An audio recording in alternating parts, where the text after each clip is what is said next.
రఫేల్లో మోడీని వెంటాడారు. ఇప్పుడు మళ్ళీ అదానీని అడ్డుపెట్టి మోడీని వెంటాడాలనుకుంటున్నారు. ఇక్కడ పాయింట్ గుర్తుపెట్టుకోవాల్సింది ఒకటే, భారతదేశపు ఎదుగుదలని అంగీకరించలేరు, తొక్కేయాలనుకుంటారు. ఒకప్పుడు ట్రంప్ని ఇట్లాగే తొక్కేశారు. దిక్కుమాలిన ఆరోపణలు, తప్పుడు ఆరోపణలు, కుంభకోణాల ఆరోపణలు, ఏం పీక్కలిగింది? ఆ తర్వాత ప్రభుత్వం 4 ఏళ్ళు ఉంది కదా, ఒక్క దాంట్లో కూడా నిరూపించలేకపోయింది. కేసు పెట్టడం, అది కూడా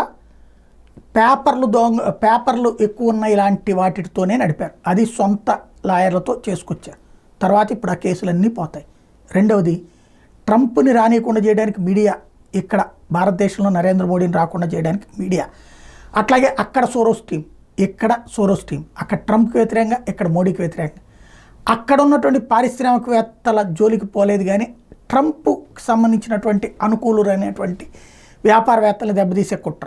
ఇక్కడ భారతదేశానికి సంబంధించి నరేంద్ర మోడీ చెప్పినట్టు చేసే వ్యాపారవేత్తల్ని దెబ్బకొట్టేటువంటి కుట్ర జరుగుతున్నది.